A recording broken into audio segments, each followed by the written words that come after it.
Paul. Morning. Have Merry Christmas to you. Uh, Coming up on that date. yes, sir. We sure are. And I've been up early this Monday morning, and I've been reading some of the services and places that talk about the projections for 2020, and X percent return, and Yeah. some of the hedges, as I call it. I must get some of the same emails that you do. Yeah.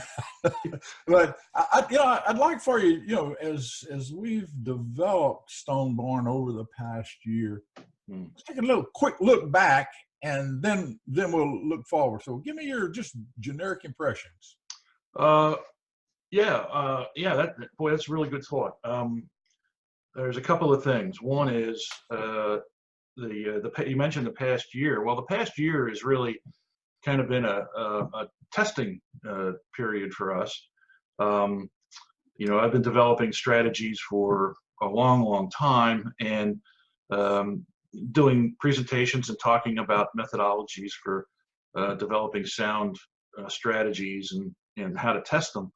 And people don't believe me when they say that for me and any firm that I've ever worked for or owned, that essentially our development process for investment strategies is anywhere from a 4 to 6 year endeavor. And right now, you and I are in year 4 of our development endeavor, where the two of us connected and realized that we were on parallel tracks, and that we'd benefit from leveraging each other's abilities and research. And it was almost 3 years for us to actually develop something that we really wanted to test. And here we are, almost a year into that testing. And here's my reaction to this past year, because what I'd be looking for isn't necessarily what every investor is looking for, and what you and I would call a good year isn't necessarily what everyone else thinks of. I think most people think, hey, if I got X percent of what the market did for the year, and if I was up at the end of the year, then that's good, because I made money during the year, and that's their metric. Yeah. That's an important one. Although calendar year, you have to have some place to measure, but calendar years are really kind of arbitrary in terms of the period to look at. I work with another company and help them with a strategy.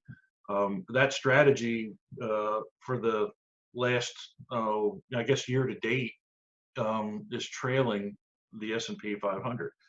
But for the last 12 months, it's doubled what the S&P has done. And it's just because when is a good quarter, when's a bad quarter for each of the different, where you start and where you end, there are two completely different things. That's right. So for me and for us, what we look at as a successful year, especially in a testing year like this, is do our strategies behave in a way that we expect? And in that respect, I'll answer your question that what we've been watching with real money testing of our strategies is that they're doing exactly what we expected it to do given the market conditions.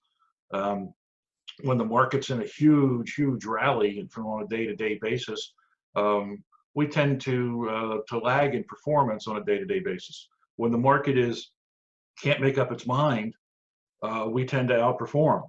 When the market is giving up money, or it's reversing itself, we tend to lose about half of what the market loses in most of our approaches. So those are what we'd expect. Those are what we designed into the strategies, and they're behaving exactly like that, which is really good from our perspective as portfolio allocators and portfolio designers. So as we approach the end of the year, I'm kind of, if I could reach across the screen there and pat you on the back, I would, because between the two of us, I think we developed something, and the way that we went about it gave us some confidence that there'd be the results would be concurrent, similar to our testing results, and they have been. And for me as a strategy designer, nothing could be more satisfying. So now the other part of that is, hey, it's been a good year. The S&P, you know, as of right now, is up, I don't know, 26, 27%, something like that for the year. I think anybody would be happy if you're, at least if you're invested in equities to any extent, you're real happy with this past year because you made money as long as you stayed in and stayed involved. Well, I absolutely think that, you know, while we talk about testing and development, we do it with our own money, and, Right. and that's not some in theory, but in practice. So we've actually got some pennies that we've been pretty much exploring with the whole time, and I like that because I like to be able to tell people that, hey, I'm in. Yep. I'm gonna stay in. So. But it also makes you work hard too, because we don't like to lose money any more than anybody else. So that's the part. I agree with you. It's been fun. While I got you and you're on your roll, tell me a little bit about the future. What do you see on the other side of the horizon? It's not quite as clear as this, but what are your thoughts and what general impressions? Just a minute. I'm looking for my crystal ball, and I don't know where it is right now. I can't find it. It doesn't matter. It's cracked and it's pretty hazy. I don't trust that crystal ball any more than looking out 10 minutes or so. You know, even then I'm worried about it. You know, of course, not having a crystal ball, what's going to happen over the next year as well.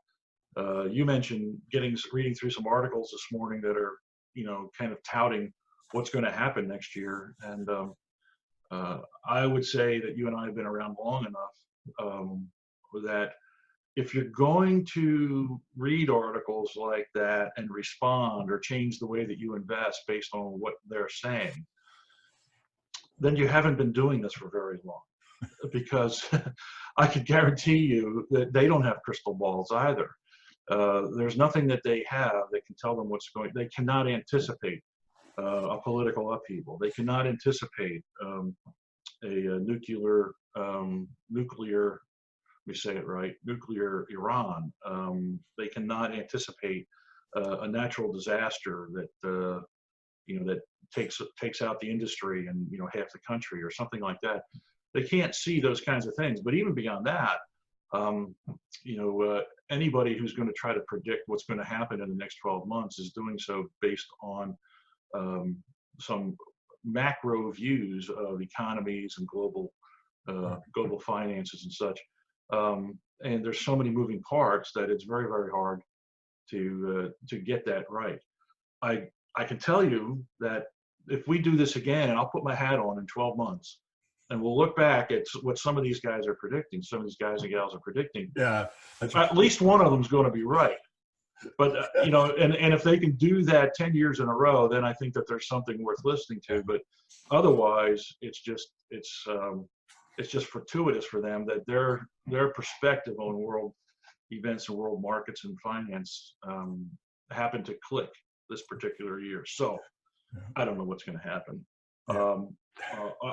You and I don't invest given some even short-term view other than when we look at momentum strategies where we've got metrics on our side. We've got probabilities on our side that the next month is going to be something based on what the previous, you know, couple of months or more have been. We've got that on our side. That's been proven over time to be true, but it isn't always. Right. So we have to invest in a way that is going to adjust as the markets adjust. If the market does a pullback, is there some rule in your investing that helps you mitigate the risk of that happening? Of course, we've built that into, you know, to what we do and to what we tell our subscribers how to invest. We, you know, we've got exploits that we have, such as low volatility stocks that tend to react in a much less volatile way, especially in market pullbacks. So I don't know where it's going. I hope it keeps going like this. One, I think it's good for the national economy if the markets continue to go up like this. Two, and I'm going to bring up a topic that you and I have discussed off camera, and that is underfunded pension plans. It's good for them if their portfolios are exceeding their expectations, and I hope that they are. Markets like this are what permit that. I hope this keeps going. I would like to see it keep going for the next 10 years. History tells us it won't. But it'd be but I don't know when it's going to happen. Yeah, I don't know when it's going to happen. So I'm going to keep following the rules that we build into our portfolios that take into account that this could happen at any given time. And when we're making our allocations based on our expectations, we're only doing it for about 21 market days, 1 month before we can adjust again. So we're not going to wait very long before we start making adjustments to things that happen, and a lot can happen in a month. Absolutely, no doubt. But we're prepared for that. So that's right. I think that the best thing that we do is that we follow the dictates of our model. We spend a lot of time and energy to do that. Yeah. But I got to tell you, in the Christmas spirit, I really like asking you the questions. Man, you can go and get some from now on, or at least at Christmas time.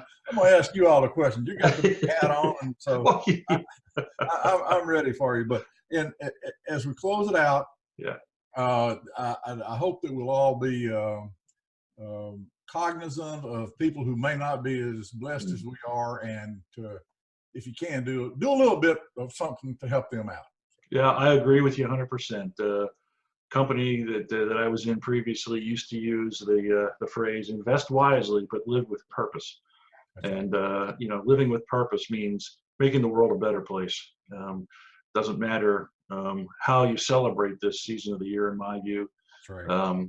But it is a good time to sit back and say, is there some way that I can make the world better, even if it's just in a little way? And I know that for you and I, part of making the world better is growing our investment accounts, because we can use that money in ways that helps people. And we would like to encourage other people to do the same thing. Dying with a bottom line, your worth at death is not going to be measured by how much is on that bottom line of an account statement. It's going to be measured by what you did with that money during your lifetime. So I'm with you, Don. Well, listen, thanks again. Yep. Merry Christmas. Same to you. Soon. Yep. Talk to you soon.